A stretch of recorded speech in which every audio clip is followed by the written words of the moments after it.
Cindy, thank you. Thank you and welcome. Thank you, Claire. Can everybody hear?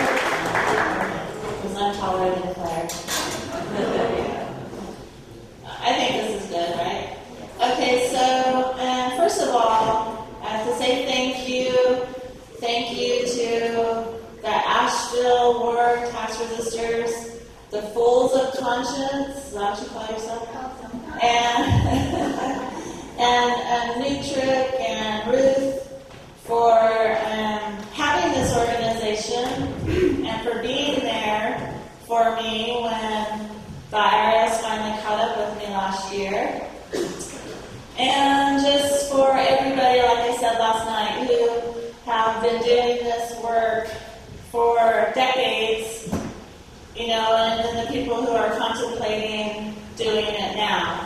But even if you're not a war tax resistor and you're in here, I'm pretty sure you're doing many things for peace and justice. And like David Swanson said, war tax resistance isn't the only path to our, I think we have common goals, but there's different paths. So, and also like David said, I feel like everybody says, oh, you're always preaching to the choir. Well, I feel like I'm a choir member preaching to the pastors. Yes. So, I can't say anything to you about war tax resistance. I can't say anything to you about the reasons for it and why I do it, because you all agree and you've all been doing it. Most of you have been doing it for a lot longer than I have. You've been through troubles and sacrifice, and so everybody here has their story to tell. And so I'm not exactly sure what I'm going to say. I think that,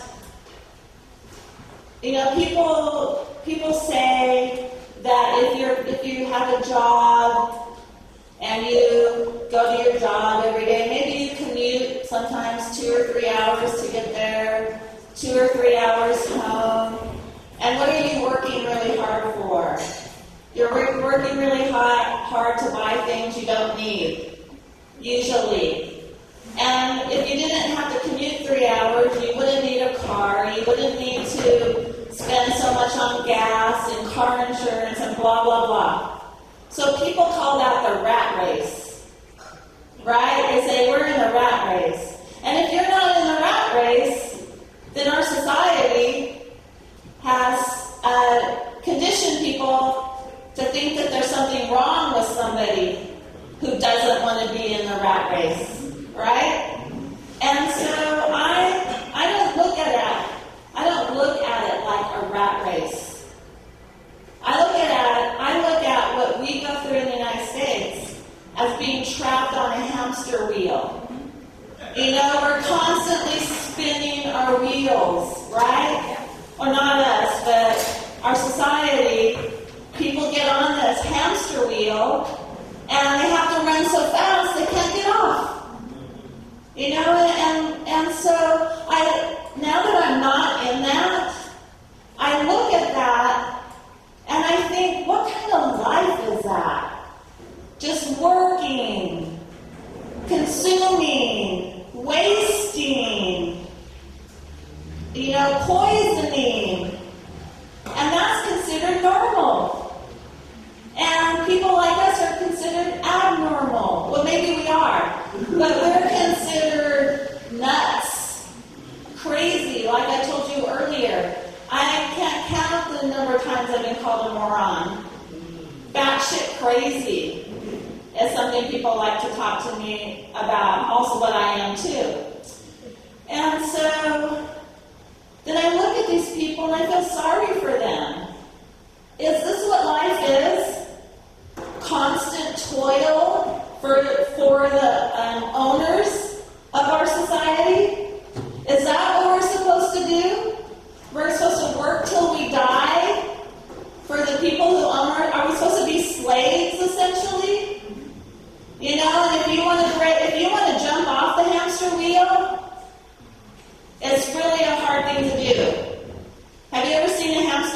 like, and then they fly off. You know, that's what happens in our society. And there's so few people who feel like us, is that we, at first, when I didn't fall off my hamster wheel, I was violently pushed off my hamster wheel by the death of my son. And not just the death of my son, but the fact that my son died for lies. The fact that my son was invading and occupying another country that my son had no problem with. My son had no enemies in Iraq. You know, so he was over there fighting, you know, the thing they say, poor boys fighting rich men's wars. And that's what Casey was doing.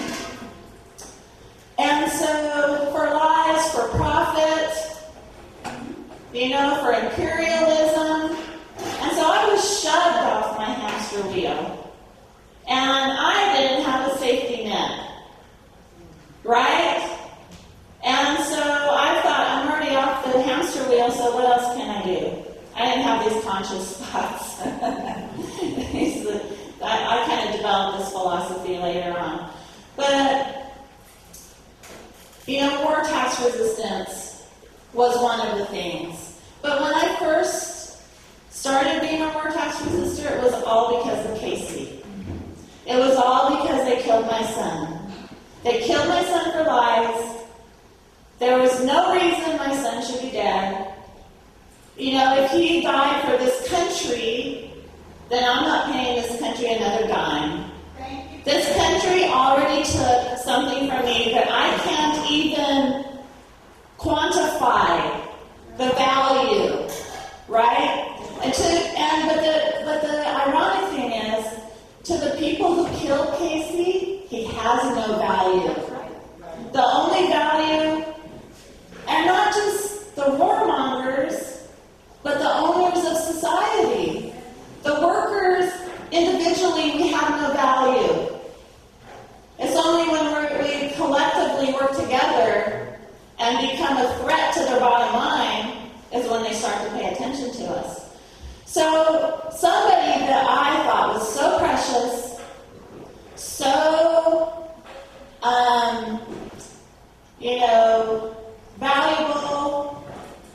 Yeah, how can you put a dollar amount on a human life? You know, when they come and tell you your child's killed, they say, well, here's a check for $12,000. What? Excuse me, what? You're giving me $12,000? And you know what? They've increased it to $100,000 now. I think that's supposed to be hush money. You know, we killed your son. We know we're a bunch of murderous jackasses. But here's your medals. Your son's medals. Here's your check. Now just go away and shut up. Go away and breathe in private. We don't want to see your face anymore. And that's what most people do. But that's not the way I chose to go. Yeah. And so, not only do you get this, and they call it a death benefit. Here's your death benefit. And after I lay on the floor screaming, and I got up, the guy said, "What's your social security number?" And there's a little girl here, so I can't say what I told them. But I was like, "Are you kidding me? You just told me my son died and you want my social security number? Is that this relevant to our gathering here today?" Amen. You know? And so anyway, blah, blah, blah. So I got pushed off that hamster wheel. And the reason, people say, David said, Cindy can be a war tax resistor because she's divorced. That's not why we got divorced. The reason we got divorced is my husband wanted me to climb back on there. He wanted to say, let's make life normal again. Go back to work. He made me go back to work after 3 weeks. I ended up almost having a nervous breakdown and having to go on leave and getting fired. So I knew from the beginning that whatever our life was going to look like, it wasn't ever going to look like what it did before Casey was killed. And so I was the only one that understood that. People's like, let's get back to normal. Let's get back to our routines. But I'm like, we can't do that. There's no way that we'll be able to go back to April 3rd.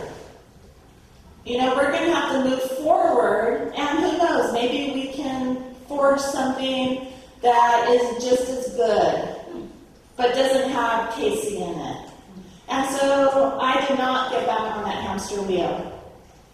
I started to research and look for people that felt the same way I did. I lost all my friends after Casey was killed. Because you know why? They supported George Bush. And you know why they supported George Bush? Because he's pro-life. And I would just say, can you explain to me, if George Bush is pro-life, why is my son dead? Guess what? Casey was alive.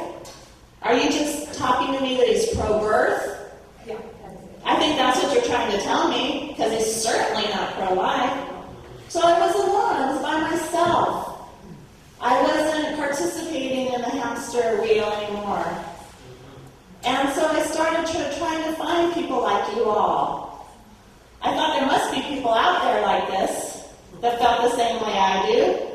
Am I that crazy? And so I was successful. I was successful at finding like-minded people, I thought, until Obama became president. And then 90% of my friends dumped me because I was still saying the same things I did when Bush was president. And they were uncomfortable with that.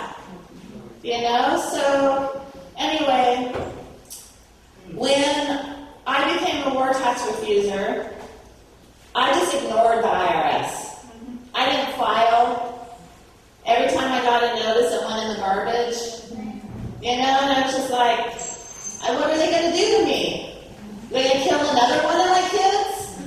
Nothing they can do to me is that bad. Right? So I didn't really pay attention to them. I just kind of like to live my life like the empire doesn't exist. But I live my life trying to overthrow the empire. Well, so there's kind of like a dichotomy there. But you know what they hate the most? Is when you're not afraid of them. And that's what I love about you all. You're not afraid to do this. But, I found, so when the IRS finally caught up with me, and people are like, IRS are so scary. And it took them 7 years to finally find me. How did you find me to ask me to be here? So I have a website. I'm like one of the most famous activists in the world. And then they got a little smart. They started to go to my events. Because I post them on my website. Almost every movement I make is at my website. Or you can friend me on Facebook and find out even more about me. Right? So it was funny. They'd be there with a subpoena, and I had just left. They never came like the same time I was there. Or someone would say, hey, that guy's looking for you. And I go, psh, by the way. And so anyway, they finally sent me a registered letter to my P.O. box. It's been posted at my website for years. And I got it, and I was, oh gosh, maybe I can't ignore them anymore. So then I sent an email to Ruth. I didn't know it was Ruth yet. And it's been extremely helpful to have a safety net with New Trick. I never called it that before, so I'm trying to get used to calling it that. To be with like-minded people, to be with other people of courage, and to share our experiences. Because after I did go to the hearing, and after I did sit down with the IRS, it was nothing, right? And so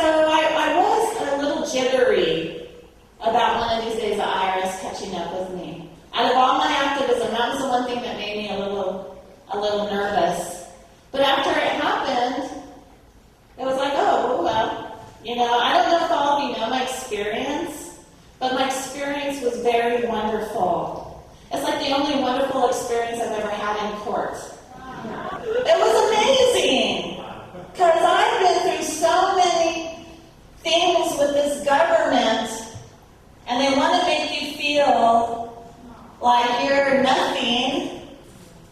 You know, well, if we're nothing, how come you're spending so much time with us? You know, but I went out to the media and I cried. I said, you know, it's the first time anybody from this government acknowledged that what I was doing was right.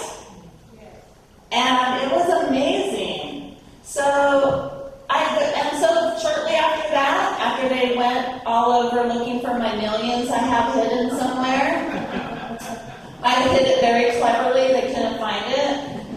I'm just kidding for the camera. You don't have to come after me anymore. And I got a thing, a notice. It was just like one line. We are like withdrawing the subpoena. You know, so yay! I think it's a victory and a precedent for all of us. Yes. Right? So, and like we've all said, and I've heard it over and over and over again, we're not trying to hide anything from you. We have blogs, we have websites, we have Facebook pages. You know my every move, almost my every thought, everything I think comes out this way. You know, so there's nothing, you don't have to go digging around in our lives. It's none of your business. You know, so that's my war tax resistance there. I'm still resisting, I'll always resist. And this is how I found out that I was being attacked by the federal government, persecuted. Again, I was out to dinner with one of my friends from San Francisco. She came to my town, Vacaville, and we went out to dinner. And this man kept on like staring at us. And finally he walked over. I thought he was the manager of the restaurant or something. He had like a tie on. I said, "Can we help you?" He's like, "Are you Cindy Sheehan?" And I was like, "Yeah." You know, people often recognize me, so I didn't think that was weird. He said, "I'm from KCRA TV." I said, "Oh, yeah, what are you doing here in Vacaville? Are you like passing through, just stopped here for dinner?" He's like, "No, actually, we want to talk to you." I said, "How did you know I was here in the first place?" He went to my house, and my daughter, you know, very helpfully told them where I was. And nobody knows my address, but they got it. And so I said, what did I do? I'm just sitting here having dinner. You know, what do you want to know what I'm having for dinner? You know, is this the lifestyles of the poor and infamous or something? And checking up on me? He goes, "No, I want to talk to you about the lawsuit the federal government's filed against you." I was like, "What lawsuit?" And that's how I found out about it. I read it off of his BlackBerry. Yeah, and so he took me outside to interview me. And the one thing I said that I mean, but it's the one thing that I really wouldn't want to be the thing that people take away from this, is I said, when they can give me my son back, I'll pay their taxes. Yeah. But that's not what the message I want to send. Because like I told you last night, I never should have paid 1 penny to this government. You know, and it's not about my son. I can't, you know, no matter how many marches I go on, people I speak to, books I write, radio shows I do, or whatever, I'm not bringing him back. What it's about is preventing it happening to other people. And, you know, absent the total collapse of empire, which is a reality, I don't foresee this nation becoming a nation where I'll be proud to pay my taxes. Right. You know, anytime soon. And so I have a lot of libertarian friends. Why are you laughing? We do agree on some things. But they tell me, Cindy, you have to start saying that taxes are illegal. You know who Erwin Schiff is. I'm like, you mean the guy who's in prison for tax evasion? Well, what does he have to tell me? I don't want to go to prison for tax evasion. And so they say tax is theft from individuals. But what you're saying today is correct. Tax is theft from the poor. Tax is theft not just from the poor, from everybody, from society. So they're telling me this, and I say, you know what? I'm not against taxation. I live in this community. I live in this society. I think people who do should contribute to it. I'm just against what they go for. And on the other side, more tax resistance, and except for this year, I talk about it a lot, I write about it, but it's not something that is like overwhelmed my life until this year, 2012. What does overwhelm my life is trying to realize a vision of a nation where I would be proud to pay my taxes. And I literally work my butt off to that end. And I think we all do. And so I go to the library a lot. And I finished my last book at the library. I have Wi-Fi at home, but I also have 3 grandchildren and they're 5 years old. And so I can't get any work done when I'm home. So I always go to the library and work. I finished my book, I went to the library and I said, I really can't thank you enough for providing a quiet space with Wi-Fi. And so I gave her a donation. And she said, you don't have to do that, you pay your taxes. I said, well, I don't. And I support you. So I get, and that's what I feel, that we support the things we use. Yes. Right? If we go to a park or if we drive, we support the roads and the bridges with gas taxes or tolls. And everything you buy has a tax in it. Right? So we're constantly paying taxes. We're constantly supporting the infrastructure. And things like libraries where, I don't, then I like to donate. And then you all, a lot of you give what you would have given the government to people who are doing peace work or organizations who are doing peace work. I figure since 70% of my life is sacrificing for peace, that I'm my charity. Yes, I'm the charity that I give my money that I don't pay the government to, but I also donate to a lot of other places too. So, right now I'm on a bike ride. I don't know if, not right now. Obviously, I don't even have my bike. But I started on April 4th from Vacaville, California. And that's the day my son was killed in Iraq. We started at his grave. But it's also the day Martin Luther King Jr. was assassinated. So it's a very significant day in my family and in world history. And it's so significant because the year before Martin Luther King Jr. was assassinated, he was at Riverside Church in New York City saying that the problems of the society are militarism, racism, and poverty. And that was in 1967.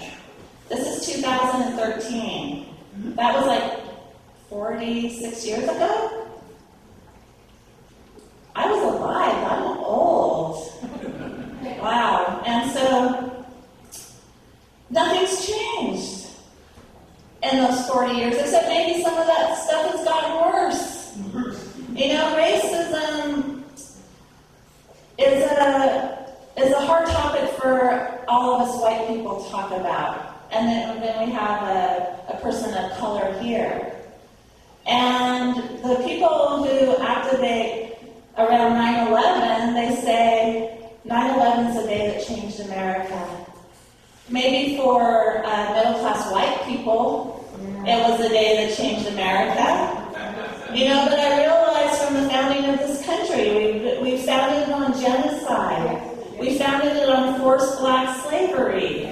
You know, so it's never been a country that we could support or a government that we could support. So we started from my son's grave.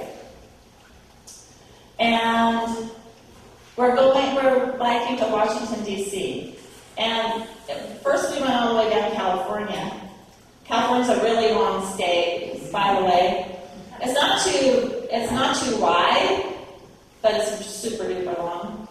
And so we're going on Route 66, which is awesome. Have you guys ever been on Route 66? It's freaking awesome. And to cycle it instead of drive it, you know, it's just amazing to see the culture that has arisen around a road. And then they built the interstate. And if the interstate passed a town, that town died. That's the car culture. You know, and it's just a very young culture. But you can see the decadence of that culture biking down Route 66. It's amazing to see old Model Ts rusting in a field. You know, all of the towns that still exist, it's always cool to have old cars. I don't know if they have engines, but they have old cars, and they're like painted nice. I went to Seligman, Arizona. I don't know if any of you have been there. There's a bunch of old cars from the 50s. And I told one of the waitresses, man, I feel like I'm in Cuba. You know, because if you've been in Cuba, you know, they all drive around old cars from the 50s. She looked at me like I was crazy again. You know? Maybe all these people telling me I'm crazy. Maybe I should think. And so we're on 66 up to Chicago. Route 66 goes from Santa Monica, California, which we started at Arlington West, the Veterans for Peace anti-war memorial that honors people who have been killed in these wars, not just our troops, but everybody's been killed. And so Route 66 goes through California, Arizona, New Mexico, Texas, Oklahoma, Missouri, Chicago, Illinois. And so sometimes it's not there. Sometimes it's just not there, so you have to get on the interstate and ride. But what I was going to say about that is that we're halfway on Route 66 already. My guys made the halfway point while I wasn't there today. So yay, it's been a month and we're halfway on 66. And so when we get to Chicago, we're going to just take various ways down to Washington, D.C. And biking across the country, I recommend it to everybody. If you haven't done it, I recommend that you get started right now. It's a good time of the year to start because it doesn't get too hot. But we're going to be in Washington, D.C. July 3rd, if any of you want to meet us there.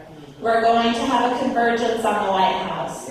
And I like to call Washington, D.C., my favorite little pet name for it is Washed Up D.C.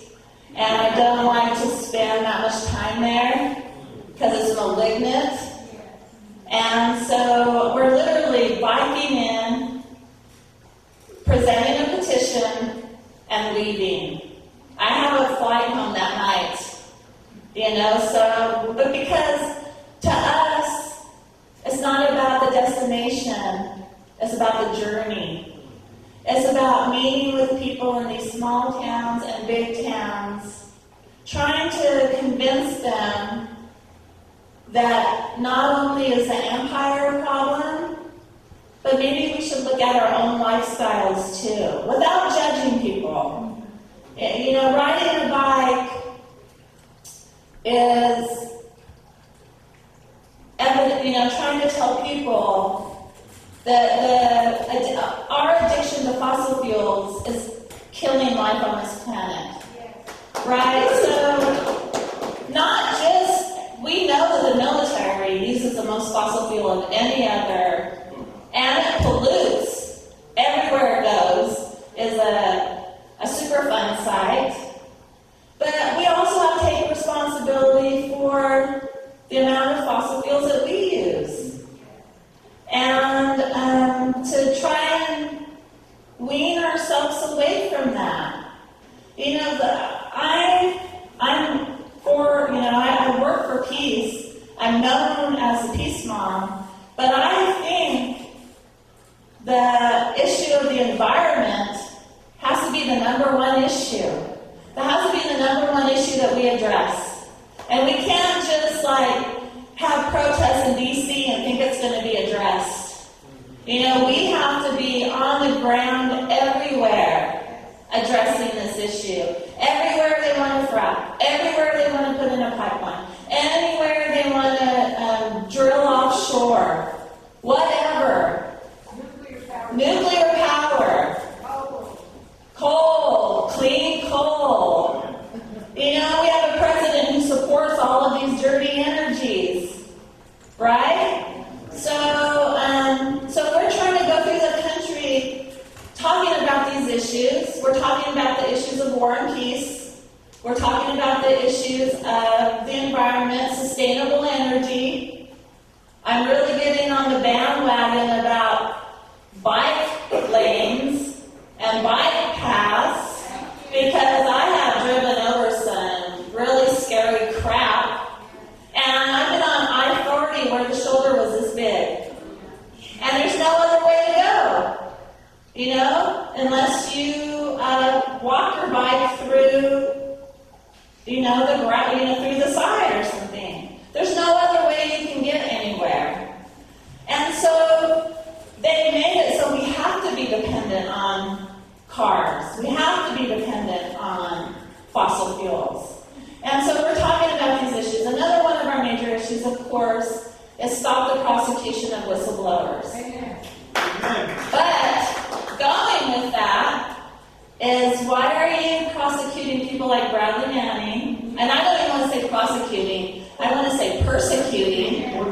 Why are you persecuting and torturing somebody like Bradley Manning? And President Obama, his commander-in-chief, has already declared that he's guilty, which is a breach of command, right? He said, yeah, well, he's guilty. Somebody has it on tape, him saying that Bradley Manning is guilty. So he says Bradley Manning is guilty. His government is persecuting him. But then he flies down to Dallas to congratulate George Bush for being such a great leader after 9/11. You know, he should have been flying down to Dallas to slap handcuffs on them all. Right? So we can't, I don't think we can ever have peace without accountability. And none of our war leaders have been held accountable. For war, what was Nixon held accountable for? Right. What was Clinton held accountable for? Not for wars, right? So accountability has to be something that we constantly don't. People say, Cindy, George Bush isn't president anymore. And I say, well, that's nice because my son's still dead. Yeah. But we need to be talking about not being, become independent from foreign oil. We need to be talking about being independent from all oil. You know, and what you guys are saying today is that war steals money from the poor. I would go to all these occupies all over the country and say, I agree 1,000% with you. I agree as many percent as I can. Whatever makes sense. I'm on board with you. I think all student loan debt should be forgiven. Because I believe that school, from preschool to university, should be free, it should be good, it should be readily available to everybody, not just the children of the 1%. You know, so I agree with you. I agree that we need Medicare for all. You know, everybody in, nobody out. No elite systems of health. And we need a system that supports health, not promotes and perpetuates disease. Right? And big pharma. And big pharma. I agree. You know, I'm 1,000%, a million %, infinity% on board with you. You know, with the government we have now, I would basically call myself an anarchist, but, you know, I believe we need a socialist revolution, and I model myself with Hugo Chavez and the Bolivarian revolution in Venezuela. And so, but I said, how are we going to do this? You have to start talking about, there's one fact that almost all the occupies missed. It's not that there's no resources, it's that the resources are misdirected. And we're spending trillions of dollars on empire. For a fraction of that, we could have everything that I just mentioned. We could have a society that I would be proud to support. If we ended wars, if we closed all the bases around the world, we could have full employment for the people that lived around the bases cleaning the crap up, right? And so when they start talking about there's no money, and you start to like make sense and say, but it costs more to execute somebody than to put them in prison for life. They don't like to hear stuff. They don't like people to start making sense. So they want to start calling us crazy. Less to educate them than to keep them. Absolutely, absolutely. So, but I would tell Occupy, the first thing you should be saying is end the wars, close the bases, stop murdering people, and bring the resources back home. And I'm not against reparations for people of Iraq and Afghanistan and Vietnam and things like that, for sure. But bring that money home. If we create a better nation here, the entire planet benefits. When we have a diseased, malignant system here, it hurts everybody. And I travel all around the world, people go, you know, it's not really fair. We don't get to vote for your president, but your government has a detrimental effect to this whole planet.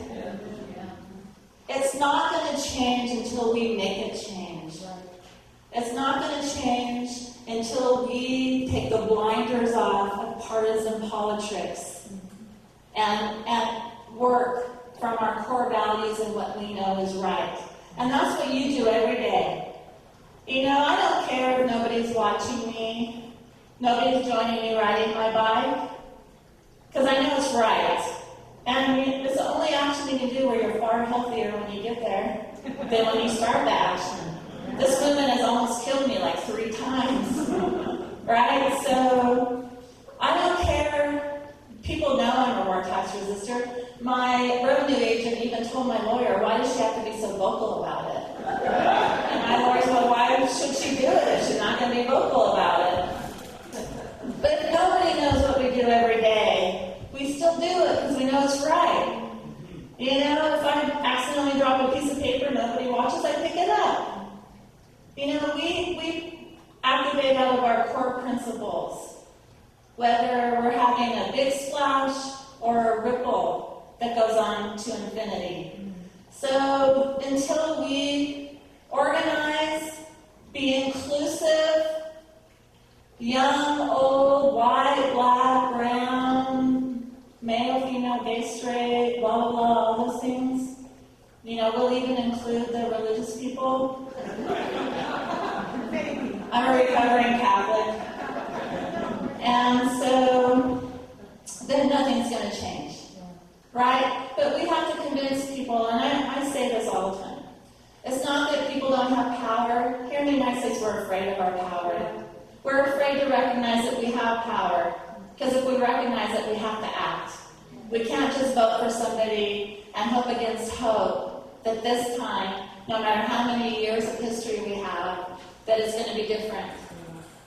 You know, they clearly don't represent us. They represent the people that line their pockets. And we're the ones that know what's best for our families, our communities, our states, our intentional communities. They could care less. So until we organize to make sure that we exist in a healthy community, nothing's going to change. So I'll take questions now.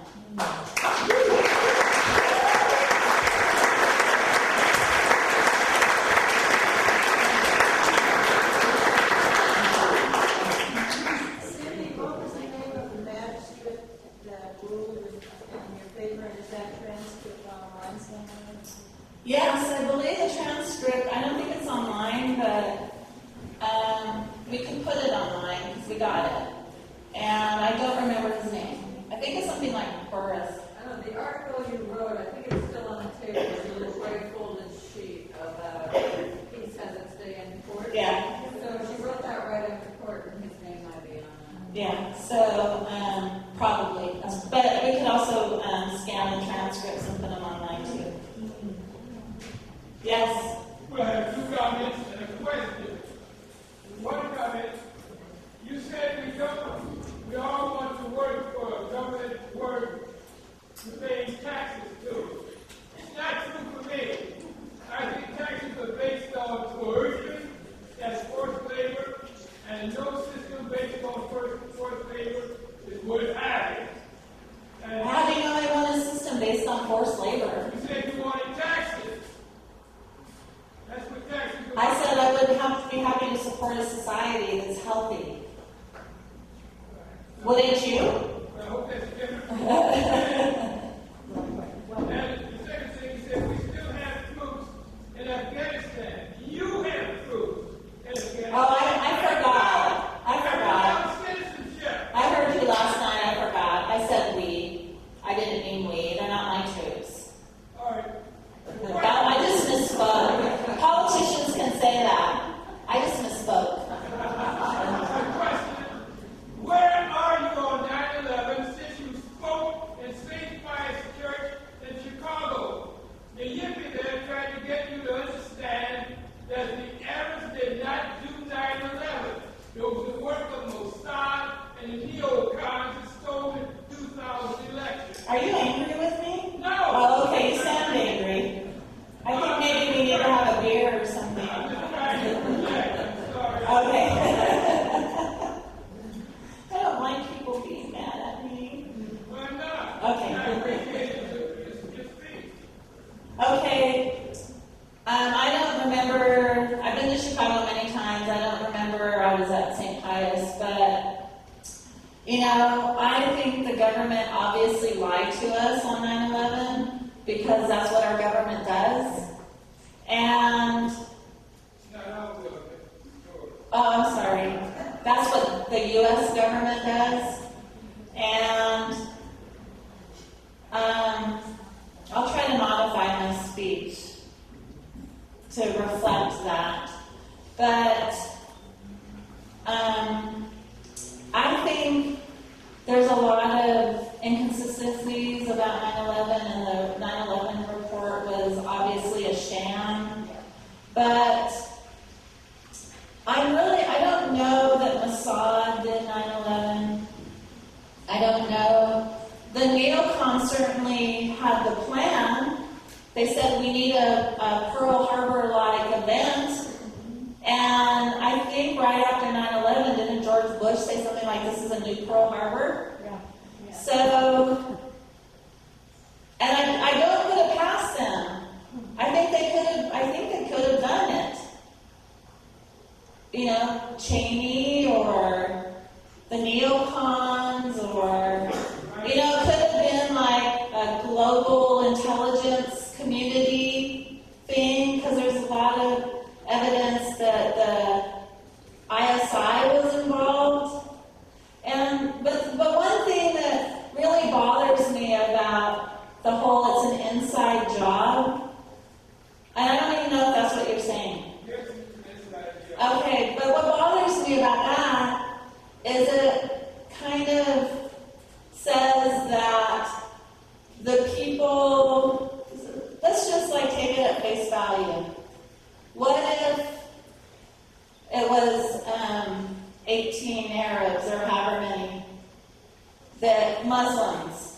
that flew those planes that day? What if it was? Saying it's an inside job, are you saying that they didn't have a reason to attack us? Are you saying that we haven't been meddling in their region, stealing their oil, deposing their democratically elected leaders? You know, and they said, you have bases in Saudi Arabia. That's our holy land. So, you know, and we did have a reason to be attacked that day. But Osama bin Laden confessed his innocence for 9/11. Yeah, I'm not saying Osama bin Laden did it. I'm saying that I really don't know what happened that day.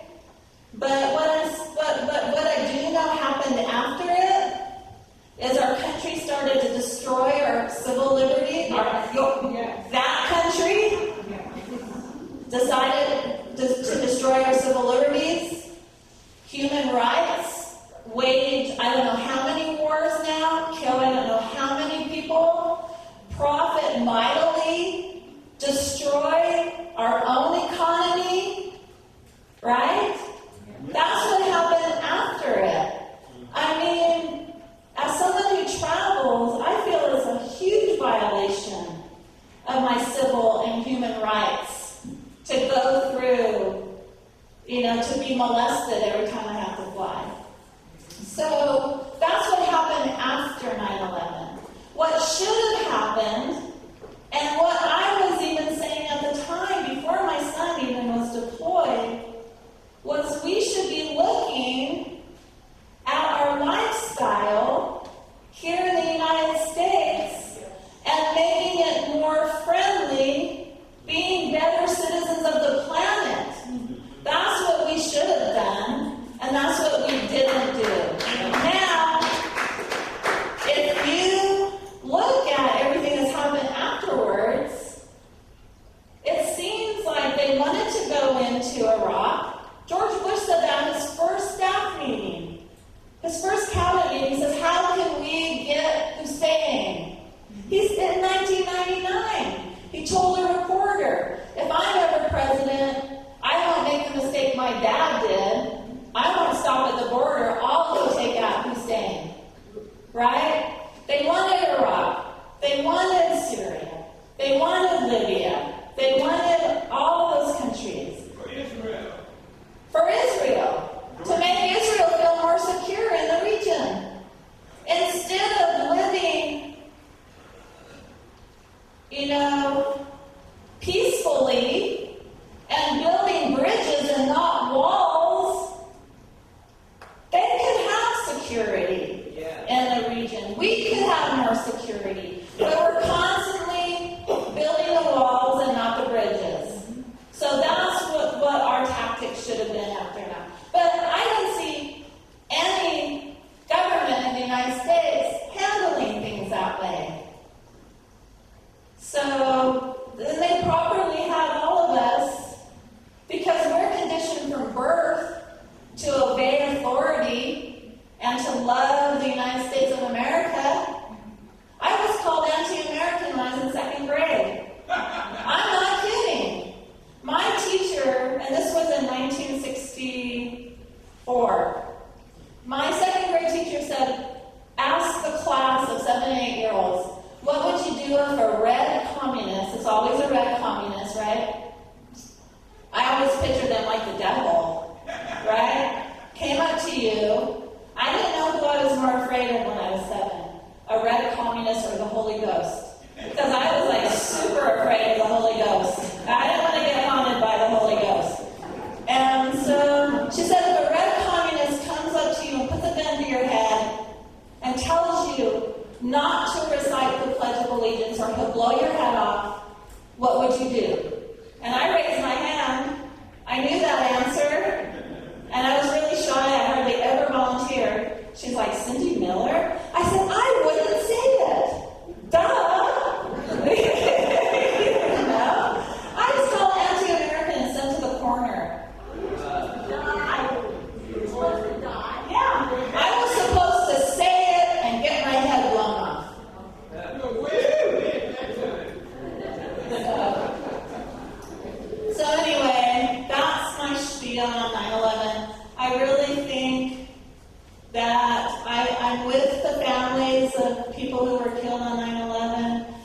first responders who say we need a valid investigation. We don't want the criminals investigating.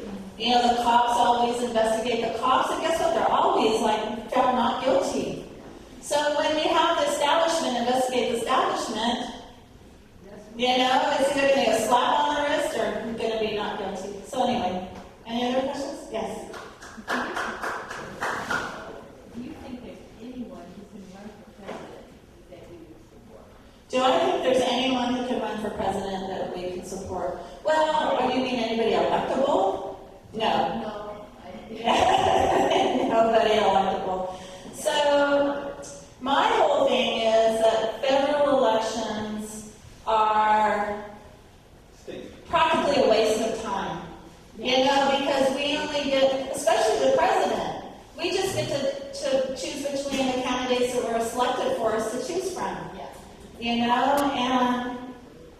and so maybe Congress we can have a little more influence on, but it's really hard because it's all about money.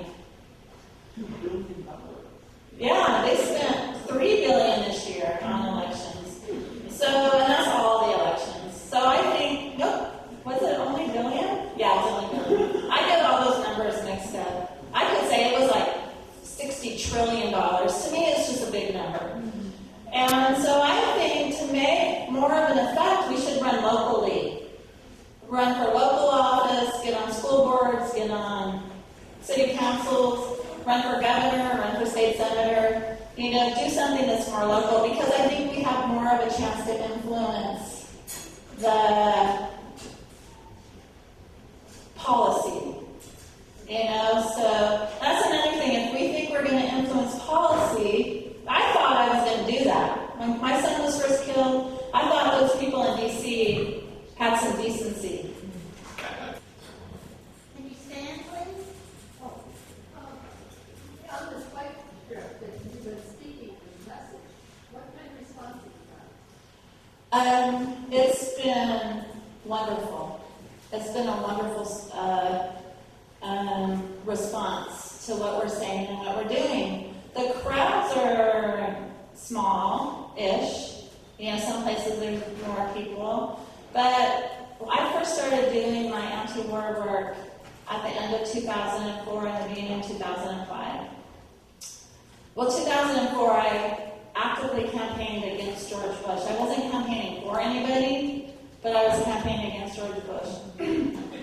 And so I would go all over the country. I'd speak to peace groups all over the country. There'd be like 5 or 6 or 10 or 12 people. And there was this I don't know if you remember, but after Bush was reelected, there was like this demoralization from the movements and people. So I feel kind of the same thing right now. When after Obama was first elected, I'd go to these places, there'd be a lot of people coming because I thought that I was still Democrat.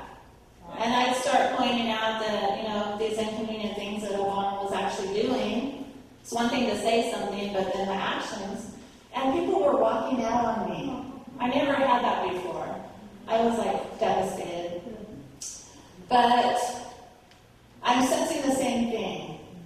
I'm sensing that even if people voted for him in 08, maybe even 12, because I feel like there's no alternative, that they're sensing that it doesn't really matter, that something's wrong. And so people are starting to more come out.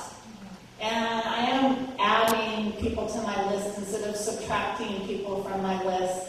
And the tour has been wonderfully supported financially. So it's the best fundraising thing that I've done. And I just want, in a long time. But I want to say that at the end, whatever money we have left over that doesn't go to support the tour, we're splitting it. We're giving it to one organization that works in Iraq and one organization that works in Afghanistan. So we're giving it to Iraqi Help Now. They send medicine and equipment to Basra, Iraq, which was devastated. The whole country was devastated, but Basra got hit with depleted uranium. like super hard. And then the next one we're sending it to is the Afghan youth peace volunteers. So we're going to give the money away that we don't have to actually spend on the tour. Isn't that wonderful? Thank you.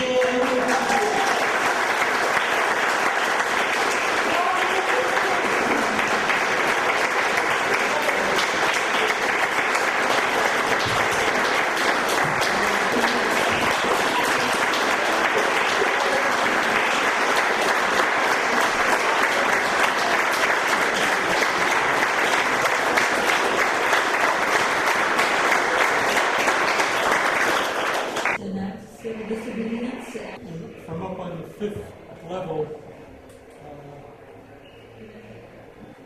these are members of Veterans for Peace.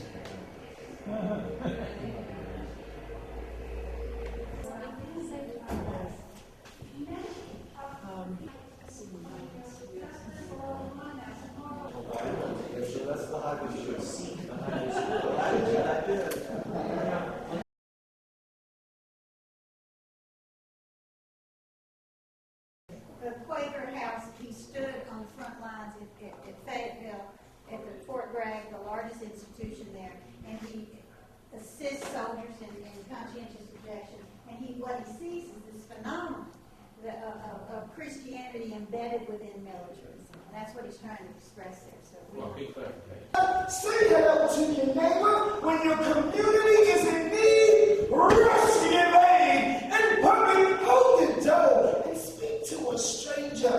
Smile. We are love through peace and unity. So don't let anyone or anything manipulate your thoughts.